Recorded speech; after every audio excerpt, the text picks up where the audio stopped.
Hello, I am Lisa Gardner, co-founder of OMS Strategic Advisors and host of the Uncompromise Podcast, where we have an unwavering commitment to values, beliefs, authenticity, integrity, and character that brings heart and care to an organization.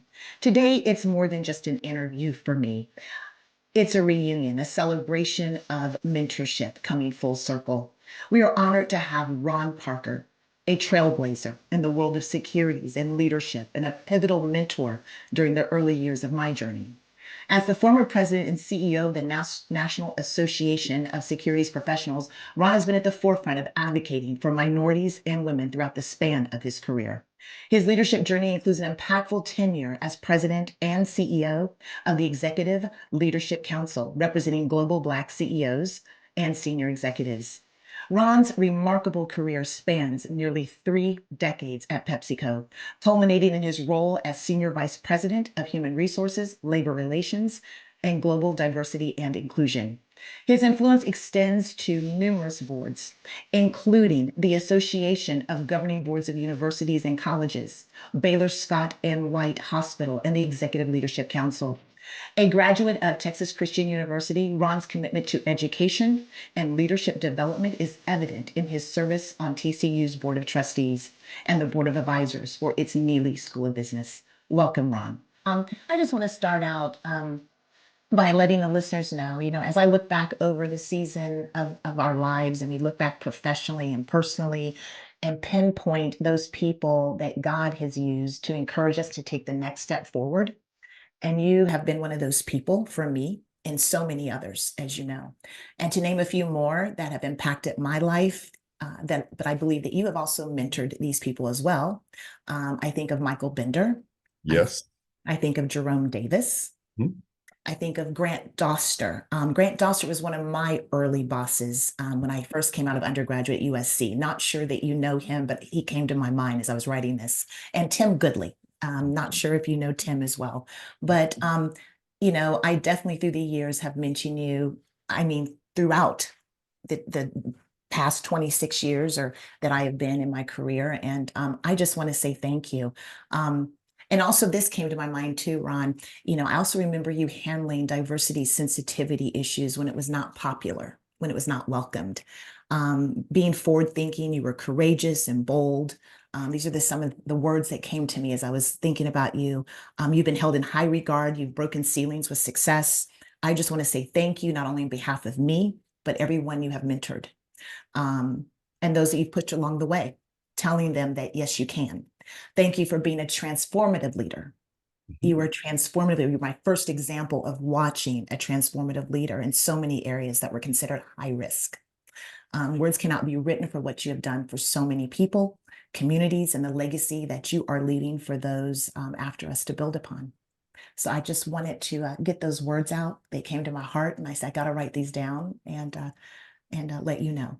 So, Well, Lisa, thank you. Thank you uh, for reaching out and reconnecting our spirits to have this conversation. The names that you read off earlier are near and dear to my heart because I saw the potential uh, in every one of those individuals to do even greater things than they were doing at the time, to build upon the legacy and the investment and a return on investment that so many of them were given the opportunity to display. Uh, every one of those names I do recall. You're just basically reflecting that I'm old, and I know that I'm old, and I understand my role now, even at this stage of life, and I'm going to try to maximize that role as much as I can. But it harkens back to interesting statement that was shared with me by Vernon Jordan. Uh, yes. Vernon, as we all know, never served in a presidential administration, but was the advisor to many, many powerful men and women. And when Steve Reineman, who was the chairman and CEO of PepsiCo at the time, asked me to be the global head of diversity and inclusion, I said no. I said, I do not want to be known for that. I am a business leader Mhm. running the largest enterprise within the PepsiCo portfolio at that time, being head of HR and PepsiCo North America Mhm. and labor relations. And then he said, I want to add this component to what you do because back at that time we were into change management. We were into big change management initiatives. We had just acquired Quaker Oats, and we Mhm. were bringing them into the system. And I told him, no, I do not want to be global head of diversity, equity, and inclusion. I was paired up with John Compton to run all of PepsiCo North America. Mhm. And Vernon called me. I thought it was Maurice Cox playing a whom you know is a very Yes. different playing a Yes. joke for me. Mhm. And Vernon said, "This is Vernon Jordan, and I'm only going to say this once. It's not what you control, but what you influence." Mm. And hung up the phone. So I sat there and I pondered, it's not what you control, but what you influence. Mm. What he was saying to me, that the CEO of at that time, a $70 billion company, has asked you to sit at his side and provide him guidance and support on this business opportunity called diversity, equity, and inclusion. And you're saying no. He was basically saying, fool, you got the metrics wrong. Mm. And so I called up Steve immediately and said, Steve, if you are still willing to offer me this opportunity, I will accept it. That's the story behind me being also not only an HR and labor professional, but also the one of the champions of diversity, equity, inclusion across PepsiCo, which, as you well know, Harvard Business School wrote a business case on us. Absolutely. And actually, a lot of business schools studied that case study, including the one that I went to at SMU. So, Yeah. you know, um, just asking an additional question, why did you initially say no? Is it because again, was Vernon Jordan right on point that you're like, how do I control that versus how do I make an impact? That was the turning point, or why did you say no? I said no because first of all, was we as leaders, and you were there, we did it naturally. When we Hmm. saw individuals who look like us, who were of our ethnic Yeah, background, we immediately tried to embrace them and whisper in their absolutely. ears and put them in positions. Um, it was a natural thing for us to do because that was done for us. Hmm.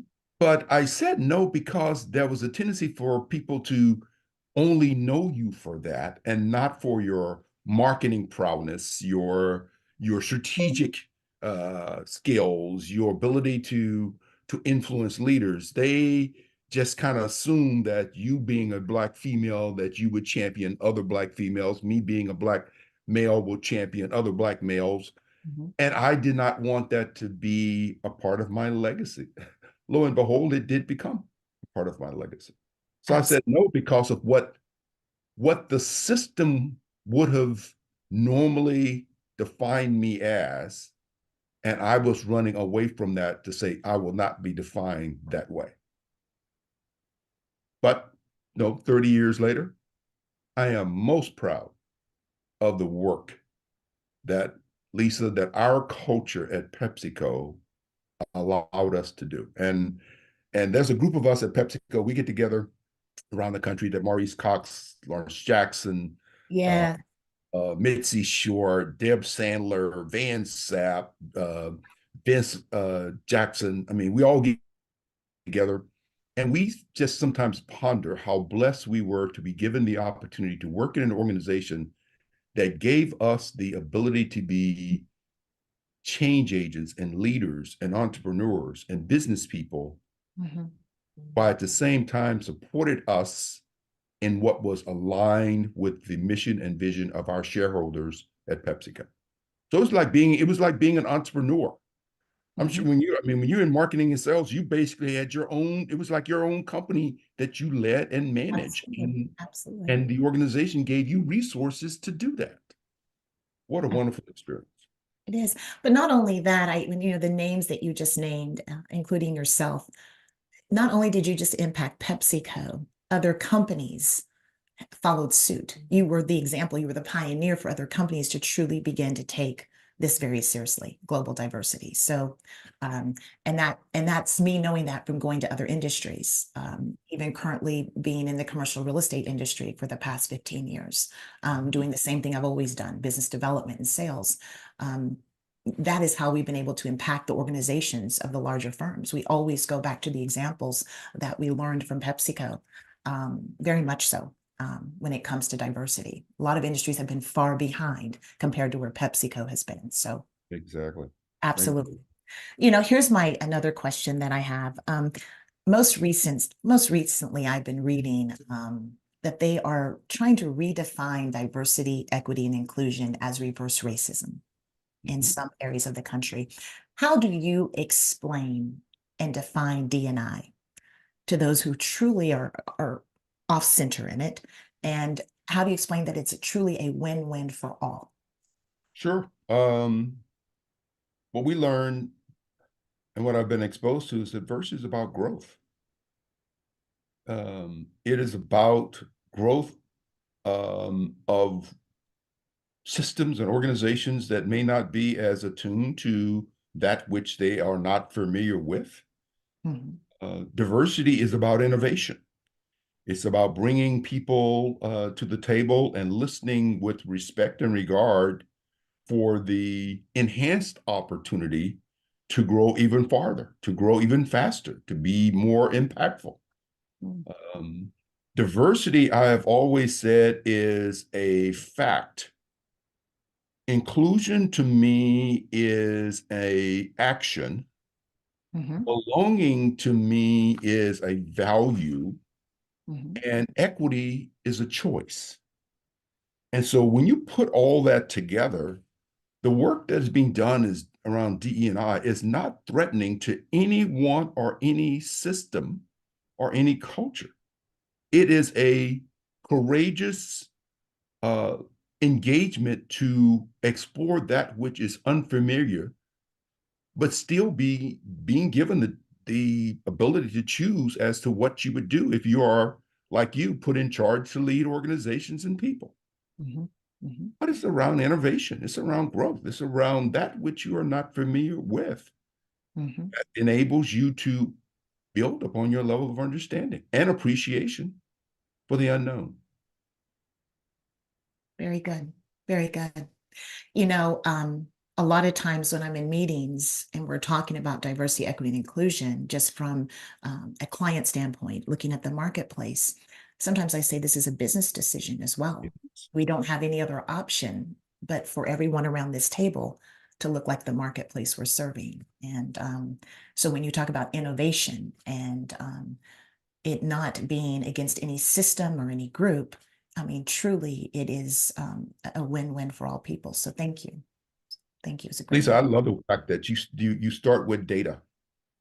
The data says that in order for you to grow, and a cohort group that is aware of your products or your brands or your services, and they feel that they see the value of buying or engaging in your product or services. It's the data says that if you don't and your competition does, you lose. So you're I mean, if you don't understand the business case today and the way the demographics and the buying power is shifting, the whole diversity piece is complemented by the consumers and the cohorts that a product or business, whether it's B2B or B2C, serves.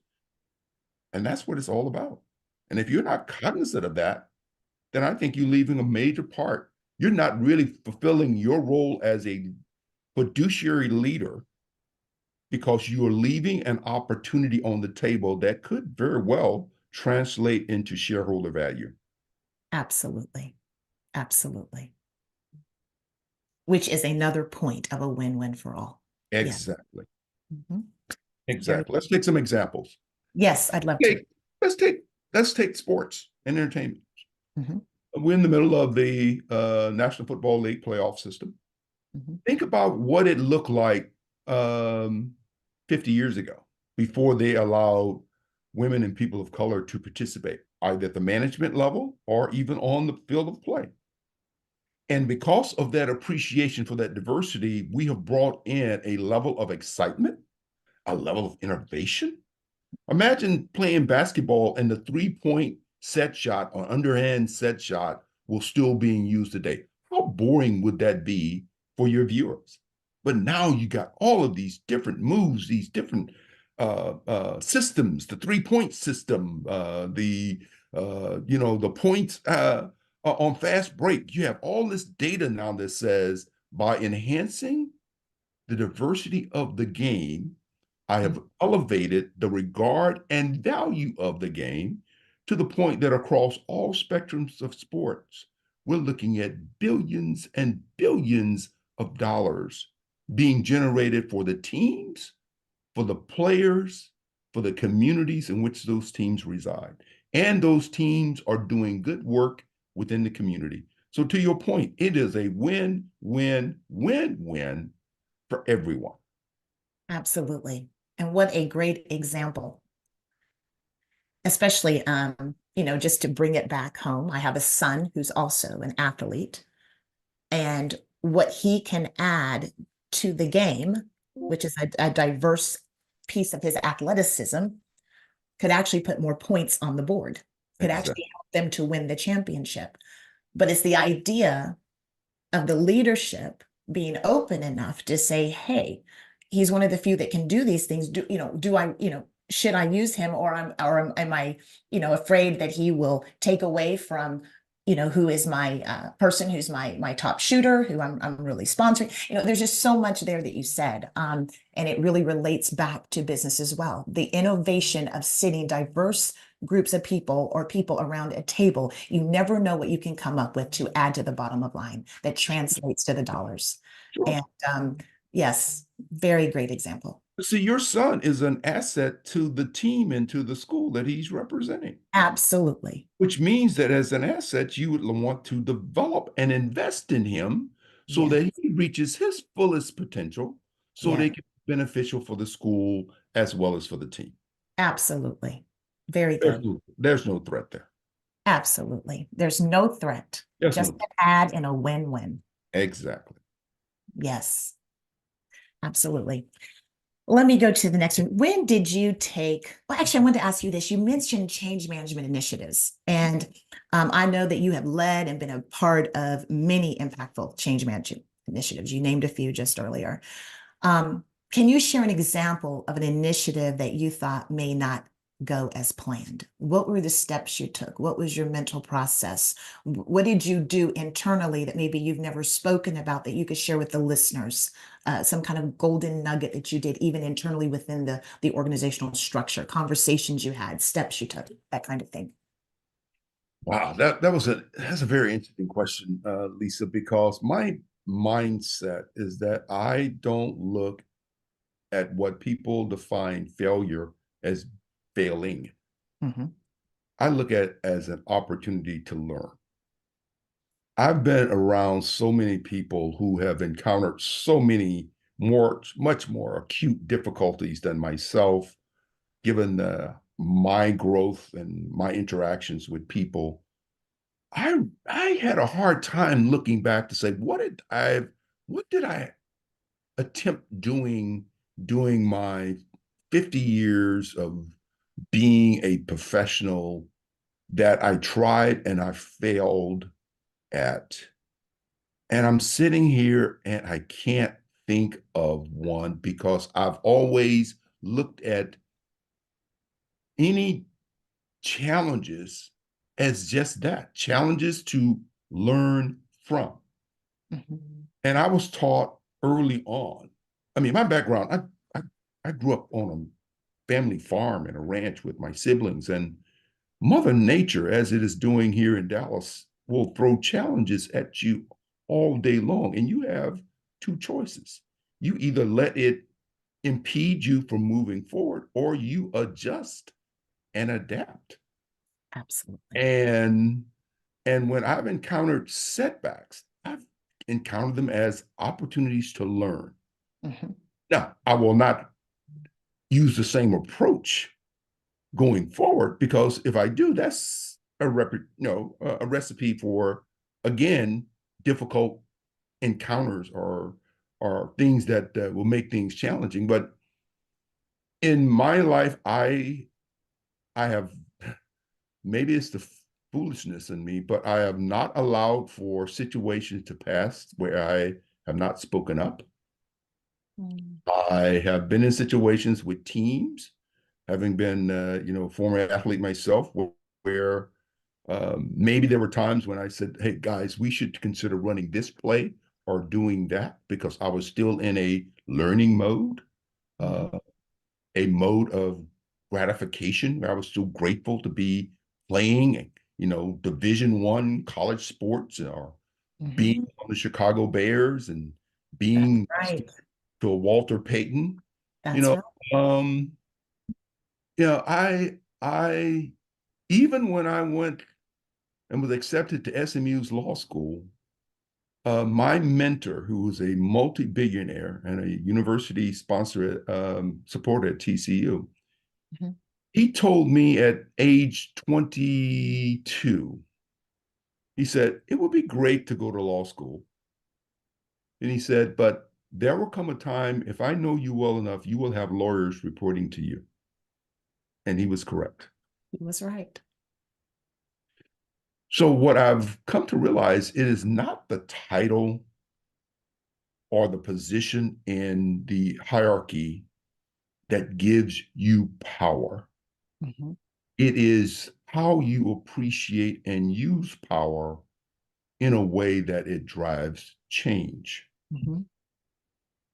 Um, I've often said it is not the uniform or the title that gives you the privilege to do unjust things to others.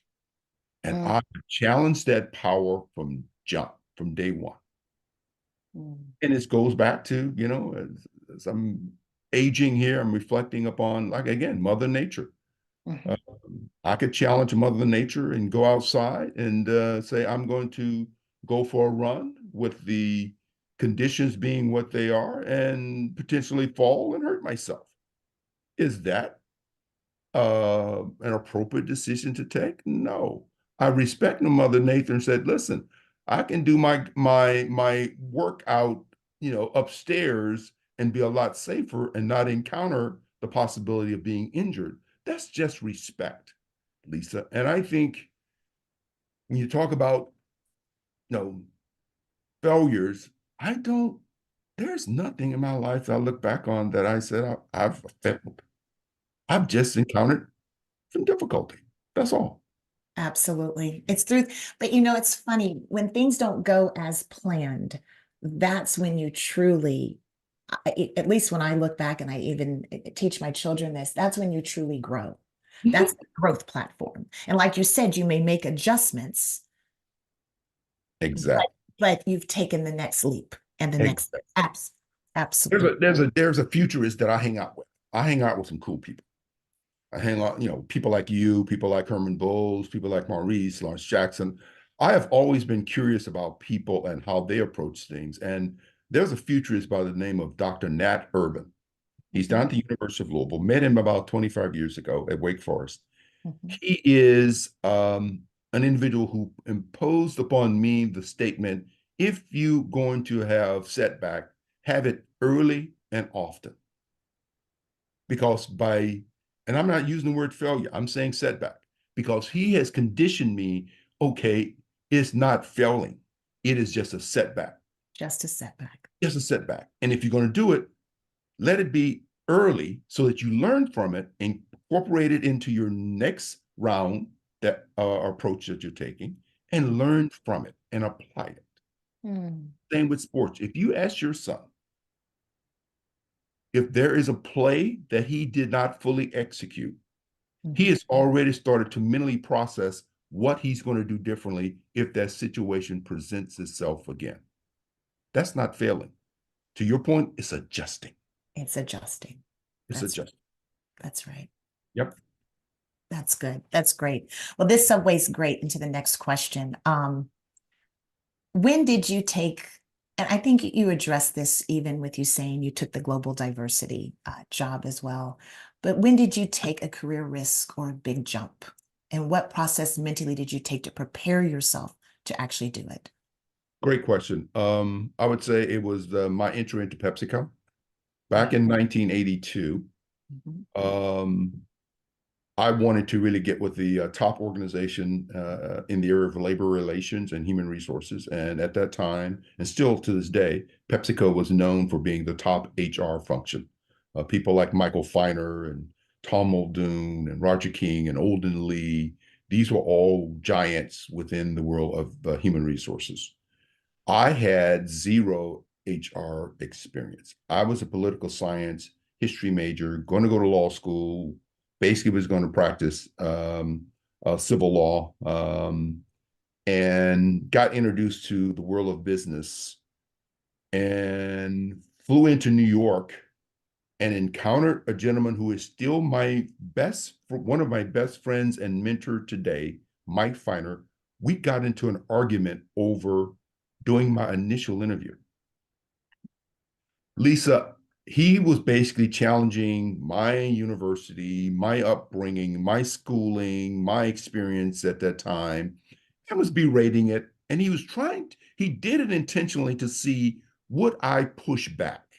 How much of this would I allow to happen? And in the interview, I stood up and said, listen, I don't need to hear this. I can stay with the company that I'm currently with. Texas is a big state. I'm leaving. I walked out of the interview at PepsiCo. Flying back into Dallas Fort Worth, I got a call. Would Ron Parker pick up the white paging phone? There were no pagers at that time. I Right. picked up the white paging phone, and on the other end was Michael Carl Feiner, head of the HR function at PepsiCo, all of PepsiCo. He said, I like you. I like your tenacity.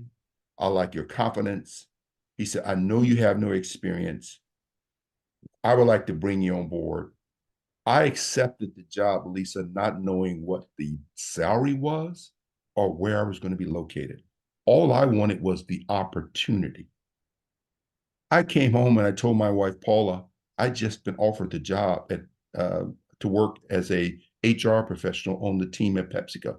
She said, that was one of your objective, your dream. I said, yes, this will set me and put me in, expose me to some great leadership training.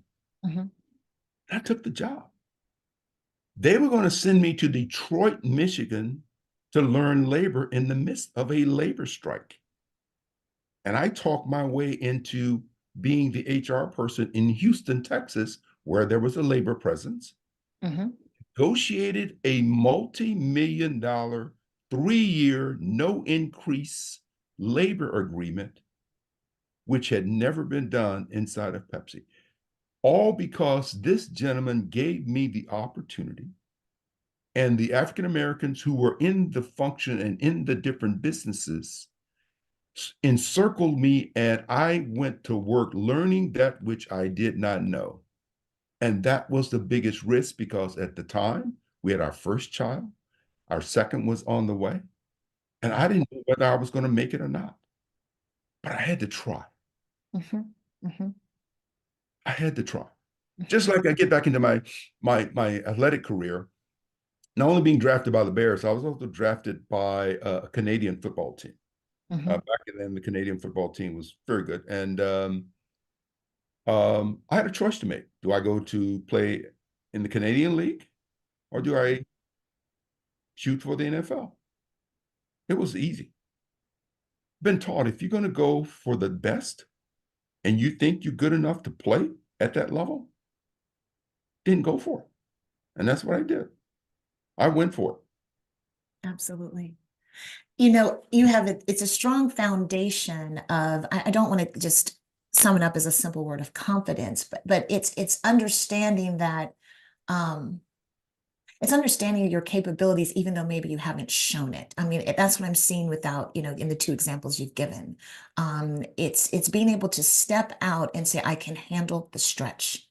and being able to know that you're competent enough and secure enough to handle the stretch that's before you. And that's what you're saying in both of those examples. And I think Yeah. that's something that our listeners need to be reassured of, even at my age, as well as our younger listeners that will be tuning in. It's understanding who you are and the stretch you have, intellectually, the stretch that you have being able to handle what's put before you, even though you may have no kind of experience of showing that you can. It's Yeah. having, right. And so, And to that point, though, Lisa, before we lose it, is that yeah, it is we have data that says that women and people of color have a tendency to wait until if there are 10 attributes that is needed to do the job, we have a tendency to make sure we have almost 9 or possibly all 10 before we step into the opportunity. When yes. we look at it from our other counterparts, a lot Mhm. of times they don't have even half. But to your point, the systems and the environment in which they've grown up have given them the confidence to say, yes, I can.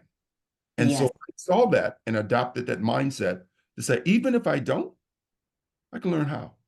absolutely. There's a natural ownership that they take, even when I noticed when I was just within corporate, a promotion would happen and two different candidates, one takes a natural ownership immediately, not having any more of the attributes or characteristics of the other. Exactly. Versus the other is like, oh, I'm here to learn. It almost takes a step back, and which I've experienced even with myself. Mhm. One, and you're right. There's a definite cultural difference there, and so what you're telling me is, you know, um, something that our listeners need to hear is that it's not about checking off all 10 points or 9 out of the 10. It's No, understanding again who you are, understanding what your stretch is, and you right, know it. You will know it inside. So, right. I mean, absolutely. even in the world of philanthropy, we have a Mhm. tendency to ask far lower than what our Yes. needs are. Mhm. And I've come to learn, ask for more, and if you get it, great. But more than likely, it'll settle in at an acceptable level that all parties can work with. But we have a tendency to, I think, devalue what we are capable of doing, Yes, and it does allow us to fully appreciate all the opportunities that are out there. absolutely. It's great. That's great. Um, if you were to rewind the clock, what would you tell your younger self? Take greater risk earlier. I would tell myself, listen, this whole fast moniker that Dr. Irving gave me, I would say, hey, do it, do it sooner.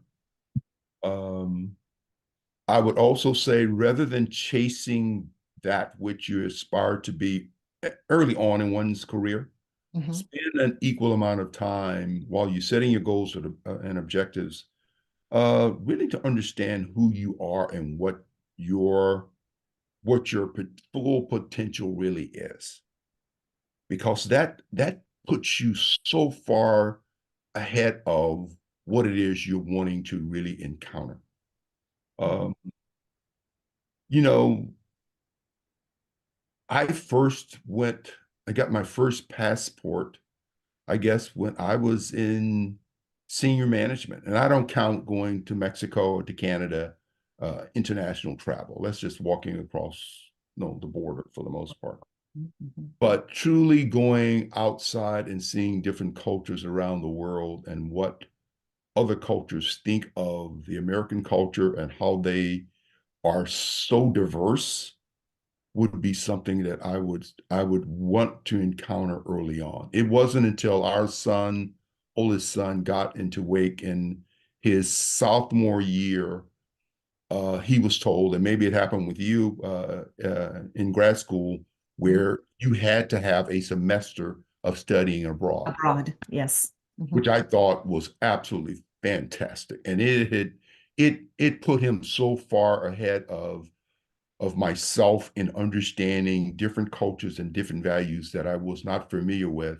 And I just wish I could have gotten a more global, international understanding a lot sooner than I encountered during my career at PepsiCo.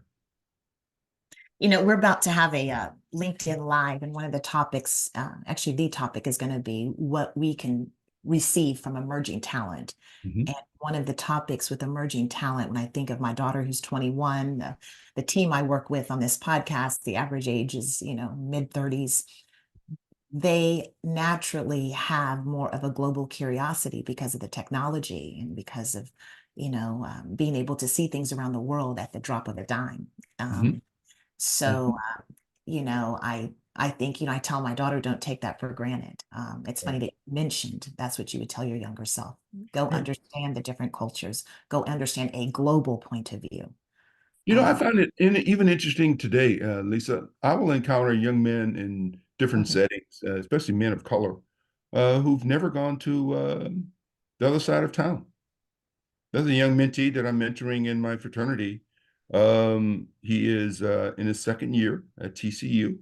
He is right. doing law school. He wants to go to law school. Mhm, Um, Basically told me he had never left the south side of Dallas. And I find that so interesting to say there's a whole world that mhm, exists out there that mhm, is north of 635 mhm, that you need to encounter. So I said, the next time we have dinner or lunch or meeting, I want you to come up north. And we're going to go all the way through McKinney and Prosper because the business development that's taking place on the north side of town is absolutely amazing with Hewlett Packard coming in and building facility in Sherman, Texas. And you got Goldman Sachs who's building a major facility in downtown Dallas. You have the whole Cowboys complex and the Legacy 1 and 2. You have Toyota that's out here. But yet he has never seen the north side of 635. To me, that is an opportunity that I would like to provide to him and let him see where the potential that he could place himself and his family if he takes risk a lot sooner than at the time I did. I I like the point that you're making. There's a lot of work for us to do and continuing to expose just right here within our Metroplex. That's what you're saying. Mhm. Um, you're Mhm. saying it's a young gentleman from the south side of Dallas Dallas. who's never been north of 635. Exactly. Exactly. That says a whole And lot. Fudge, whom you know from and is a dear friend, like a sister to me, and Fudge, um, we have this gathering on Martha's Vineyard. It is the Black Economic Forum. It is the parallel to Davos, Mhm. where all the Black CEOs, all the Black C-suite executives, we have been doing this with the Boulay and with the different sororities and fraternities for the past 6 years. And we have a gathering. It Mhm. is our gathering where we speak about issues related to our community. And she was my first speaker that we had. This was through the ELC that we framed this platform. She will now tell you that while we have been somewhat over preoccupied with global dynamics, that we have missed the opportunities that exist locally. And somehow we need to reshift our thinking and get involved in local dynamics, school board, PTA, business councils, um, city councils, and get engaged in local activity because of the way the shift has occurred with power and how local dynamics are beginning to set policy for national dynamics and global dynamics. So, very interesting times in which we live. And if there's one attribute that I would also say to people is understanding agility, the ability to flex and pivot Mhm. allows for one to reinvent themselves and adjust themselves to the dynamics that they are encountering. So flexibility, it is one thing to say, hey, I woke up, I went to primary school, secondary school, and I knew from the eighth grade I wanted to be a lawyer. And I followed that track. Well, maybe there are some other opportunities you may have should have considered on that way that would allow you to be an even broader professional by encountering those things where you're flexible, you're agile. Like I said, I was going to be a politician. Ronald Devlin, Barbara Jordan, Mickey Leland, Maynard Jackson, Dr. King. These were all people that I wanted to become, being what I saw as a young adult. But then I encountered people like Reginald Lewis, James Lowry, Ken Chenault, Ursula Burns. I'm saying, wait a minute. They're playing on the other side of the ledger. I'm playing on the social side. Maybe I can do both. That's right. So my 30 years, 35 years of being in the professional side, the business side, the reason I transitioned into the ELC, which you know, an organization that is comprised of all of the Black CEOs and C-suite executives of the Fortune 5 Global 500 companies. Mm-hmm. The reason that was an easy transition because I took basically all that we learned, Lisa, on the private sector side, mm-hmm. and just applied it to the nonprofit advocacy side. Mm-hmm. Discipline around, let's develop a strategy. Let's make sure we get access to the key decision makers. Mm-hmm. Let's do a SWOT analysis on our strengths, our weaknesses, opportunities, and threats. Mm-hmm. Let's look around corners into the future to do future planning.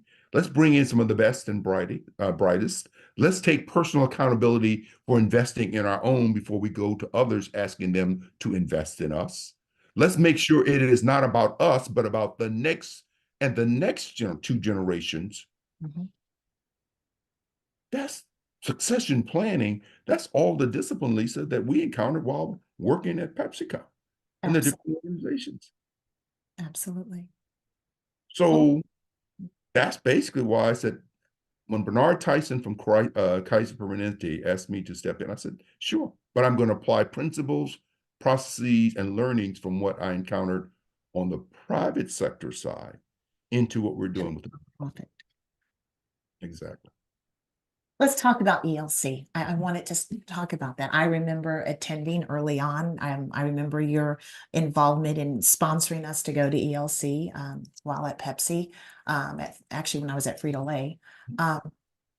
Tell me about ELC. How have you seen it become more impactful through the years? I've watched it. I think I know the answer, but I'd like for you to share it. It's truly a organization that is making impact and still is, but just at greater levels than even when I was a part of it years ago.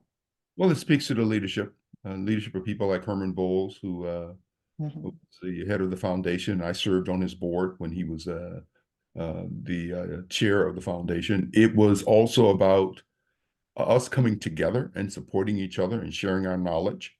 Mm-hmm. But we shifted, Lisa, from it being about our own personal power to a mindset around our collective power. And using data and insights and relationships to build upon that collective power. Mm-hmm. And expanded from just it being almost like a very highly secretive gathering of some of the most powerful. Yes. We used it public, and we were intentional about stating that our vision was to increase the number of global CEOs and C-suite and board members of publicly traded companies around the world.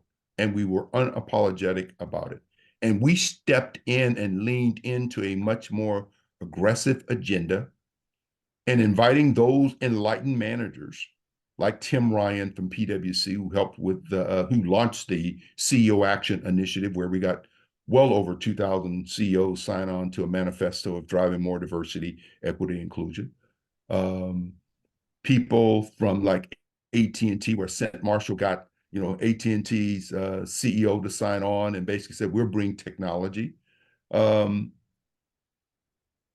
It evolved from investing in ourselves to really saying, if it's not about us anymore, It's about the next generation of leaders. So we help create Next Gen, which is now known as Caliber, which are leaders who are about 10 to 15 years the junior of ELC members. And we became intentional about bringing in key stakeholders from the world of academia, from the world of professional services like Boston Consulting Group, McKinsey, BCG, Deloitte, to help us with doing things. And we didn't have to create things on our own. The ELC Leadership Institute, which is a part of the organization, develops and invests in anywhere from 300 to 500 young Black professionals annually. And I know now they've been in existence for well over 20 years, where they have now matriculated those individuals that they have given the secret sauce to success and has helped them become significant. And I would say this to you, Lisa, we shifted our mindset from how do we move from being successful to being significant? That's a different whole thought process. And it shifted our attention, our resources, and our impact to the point where the ELC now, under the leadership of Michael Hyder, who's a dear friend, is thinking about even building global connections on the continent of Africa. So, real cool stuff. Absolutely, absolutely. So tell me, if you can share, what were some strategic platforms that you helped execute? If you can go just a little bit deeper in what you've done with that, what you did within the organization. Built on three key areas: growth, leadership, impact. It's an organization, NASP is an organization that is comprised of about 120, 130 member firms. These are women and minority-owned firms like Williams Siebert Shank, Chris Williams, who has been an investor and a banker for a number of years, Loop Capital, Jim Reynolds, Ariel Investments with John Rogers and Melanie Hobson, Ramirez and Associates Asset Managers. These are all individuals who used to work at the large Goldman Sachs, the JP Morgans, the Cities, and they have said, I'm going to form my own investment management firm or money management firm or legal firm with my name on it. So NASP is that kind of organization that is made up. And we look at all of the federal, state, and local pension plans, and we see who's managing that money. Where is it being placed? Are those investment dollars being placed in communities of color? Are those investment dollars being placed with Black-owned banks that exist out there? We discovered that they aren't. Now, when you look at the large federal retirement system, police, teachers, fire, all of these member organizations of these large retirement funds are made up of people who look like us.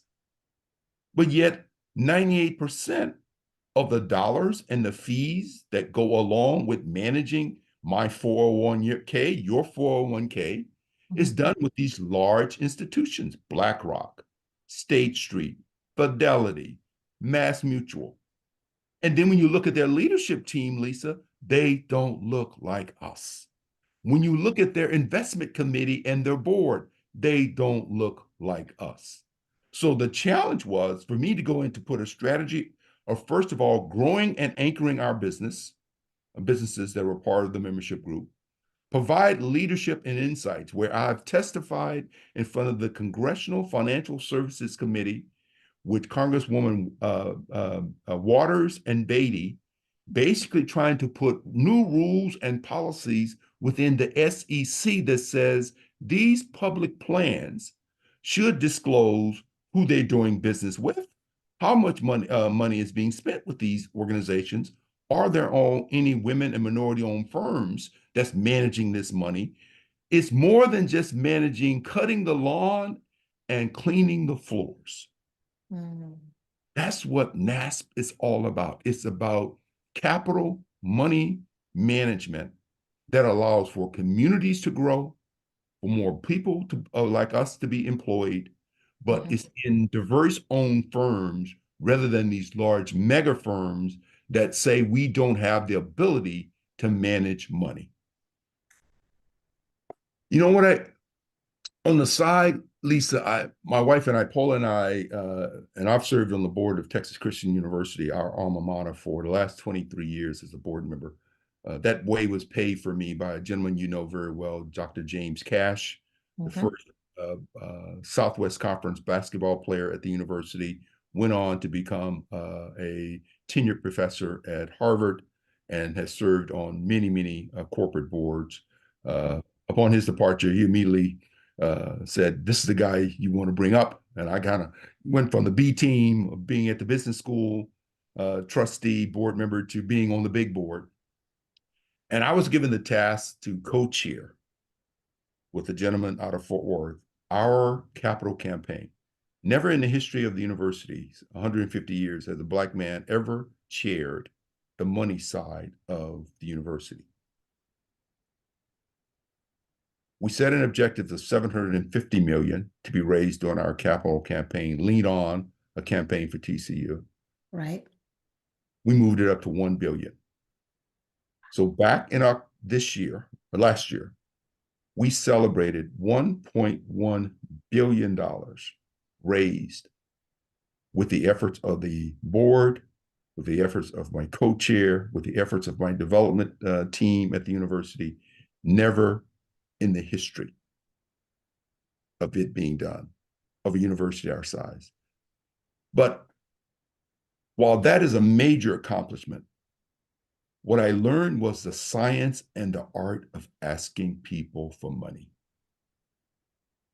Because some of our donors, some of our foundations gave us millions of dollars to hit that 1.1 billion. And what I've learned is that even in the most simple acts of engagement, even on the topic of DE&I, Mhm. if you meet people where they are, with art, with a genuineness and with some degree of vulnerability, Mhm. they will meet you halfway. Absolutely. Steve Reineman, when he asked me to go into the job at PepsiCo, Mhm. he said to me, "How many employees do we have around the world?" I said, "At that time, Steve, we have 250,000 employees around the world." He looked at me and said, "As far as I'm concerned, those 250,000 employees report to you." Now think about power and empowering people. Mhm. My power that I've accumulated during my 70 years of being on this earth, you know, the best thing I can do with that is to give it away, to transfer components of that power to people like you, to people like your son, to people like Dorothy Jones, whom I had lunch with yesterday, Oh, Dorothy. her daughter, Lauren, who had Yes. as aspirations of becoming a lawyer, Yes. to my grandkids, to others. What I've come to realize, and I would think that your other people that you know, people like Herman Bulls and others, Yes. at some point in time, Lisa, it's not about you anymore. It's about those that you have welcomed into your inner circle, who's a part of your board of directors, who are part of your stakeholder group, that you are willing to release your power to, so they too can become empowered to do even greater things. So the Absolutely. true essence of power is not about what you attain and retain as a person or a system. It's what you're willing to give up. Mm, That's the true essence of power. absolutely. Absolutely.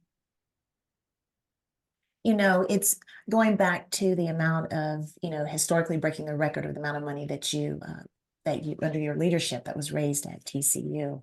You said it partly, if you come with vulnerability, that is my key thing within business. When I look back over business successes, it's vulnerability. Exactly. I mean, with a true, genuine, authentic heart, full of integrity. And when you meet that person halfway, it's hard for them to say no in anything because they see that you're coming with a true, authentic ask, question, comment, or even, sharing of information. Yeah. So, I you know, applied that process during my early days in labor relations at PepsiCo. mm, Most organizations feel that they know their employees best and they don't want to have a third party representing them. I mhm, had a respect and appreciation for labor campaigners because if we were doing something that our employees felt that they need protection for and from, mhm, then that's on us, not on them. mhm. And therefore, I always respected them when we would be in some tough negotiations. And I never had a strike. Out of the 20, 30 different labor agreements that I set across the bargaining table, not always on amicable terms, but to your point, I went to the table looking and seeking to understand why is it that we even need a third party representation? So it goes with this whole topic of diversity, equity, inclusion. Mhm. When Stephen told me, Steve Reineman, he said, along the way, I'm going to make mistakes. Help me to understand that which I've done that has either influenced someone negatively or not shown the right type of regard. He said, give me what we term as the gift of feedback, because feedback is a gift. So Yes. even today, when I talk to people and coach to people, I will ask, might I give you the gift of feedback? Because if you're not in a receiving mode, you will never hear a word that I'm saying. But I have to reciprocate and be vulnerable to say, give me the gift of feedback. Feedback. And that's what it's all about. Absolutely. Absolutely. Well, I want to respect your time. Of course, I could keep speaking with you for the next hour, but I want to respect your time. I always tell my guests no more than 50 minutes to an hour. Sure. I want to say thank you. Thank you for this time. Thank you for being a guest. This podcast you mentioned about next generation, this came about with me talking with a young woman who's on the podcast team, actually, very sharp woman. Can't wait for you to Mhm. meet her one day. Who said, Miss Lisa, have you ever thought of a podcast? You say you don't want to end just with, the career that you've been at for the past 15 years. And she says, the next generation needs to hear. And we want to hear from those that have mentored you, who are your peers, and just different aspects, some real talk, some real genuine talk. Mhm. And so this is a labor of love for me. It's just one way of me wanting to pour into the next generation, because it's no longer about me. Like you said, it's no longer about us. Now it's about what do we pass on to Lauren Jones, to Lauren Gardner. That's my Right. daughter. What do we pass on to the next generation? So anyway, you've And if I can say inspired. this in Yes, close, please do. I found some information because I'm an avid reader and I Yes, constantly am a student, yes, both spiritually as well as academically. I yes, found this article that as I was scrolling through and cleaning up my desk in my office here as I entered the second quarter of the second half of my life. And mhm, the reason I say that is because I have read everything from Start with the Why, Simon Sinek, to Halftime, which is a book that is a great book. Bob Buford, the 1619 Project that I mentioned. yes, I read this book, How Will You Measure Your Life, which is a fantastic book by James Allsworth. Uh, Becoming, Michelle Obama's book. yes. Um, and then I started reading, haven't finished it, Trevor Noah's Oh, book, yeah, Trevor, no, yes, Born a Crime, which I think is interesting. But I came across this piece that I want to share with you, and it says these things. And if you allow me just to read these phrases, I would love to. Go ahead. it says, first, prioritize high impact work. which means that we have to discern what is meaningful and what is not meaningful. Mhm. Decline low valued meetings because they will just basically suck up your time. Mhm. Nurture key contacts, something we've talked about earlier. Yeah. Manage time wasters. Don't let people waste your time. Mhm. Mhm. Reframe negative thinking, which I talked to you about. I don't look at failure as being failure. Build daily discipline. Mhm. Improve key nutritional sources. Mhm. Focus on high return activities. Delegate more. Those are the things that principles I'm trying to live by in these last few chapters of the second half of my career, Lisa. And I think more of us need to do that, especially the one of engaging in what I call high impact activities.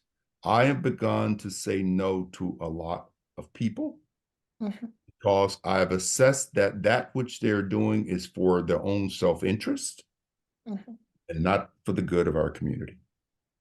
Absolutely. Absolutely. Those are, when you read those, as just being a woman of faith, there's very biblical in what you read as well. Mhm. And that is understanding what is your purpose for that day? What is it that God wants you to touch? Exactly. Anything else will not be eternal. So, Exactly. um, and that is why everything we do has to come from that perspective. It has, Exactly. you know, um, and it's almost like you've been inside my home. Those a lot of the talks that we are having as a family, Mhm. as a married couple who's Mhm. about to become empty nesters, right? And what is it that we truly want to impact, that God wants us to pay attention in this season of life? We've Mhm. got to see our kids through. They're still, even though we're adulting, we got to see them through. Um, but what are we going to do? And that's interesting that you said that, because there's several other things that I believe that I'm being pushed towards, and I don't want to ignore, because God will take care of the business. God will take care of us in every other aspect. But what is it? Where does He want me to serve? It's a servant leadership heart, right? It is. And I would tell you, Lisa, I applaud what you're doing for the simple reason that we have lost the art within our culture of storytelling. Yes. And there is no better way to share one's experience than through storytelling. We need to recapture, and I think it's people like you, it's people like Tara Frank, who have the platform to Trudy Bourgeois. I mean, you have a platform to tell stories. And I Yes. will tell people, tell your story. No one can tell your story any better than you. But we need to create platforms like you have here for storytelling. Absolutely. And it's because our next generation really needs it, but not just the next generation. You're inspiring. It's inspiring for everyone. Everyone needs a dose of hope. That is the breath of life for us. It's hope. And what this does, I'm finding, and it's funny you mentioned this, I'm going to go ahead and say this. What I'm finding just with the few interviews I've done, I believe that, again, putting God in the midst of this, because I said, I'm not doing anything unless He really wants me to do this. And I'm finding that it's filling the cup of the listeners, but also I believe it's filling the cups of the interviewee as well. Mhm. Because for them to have to articulate the goodness of what has happened over their lifetime and articulate the learnings has been incredibly just impactful. I do believe. I believe that if for every interview that we walk away, there's a filling of the cup that happens, not only for me, but the interviewee, and of course for the listeners eventually. I This is just one platform, Ron. I'm trying to be obedient in every aspect of life at this point. So this last half of my life, it's even more obedience than ever for me. So, but So proud of you. And anything that you're needing from your end, just call me. Okay. I will. I will, Ron. I All right. would love this interview. Thank you so much. Thank you, Lisa.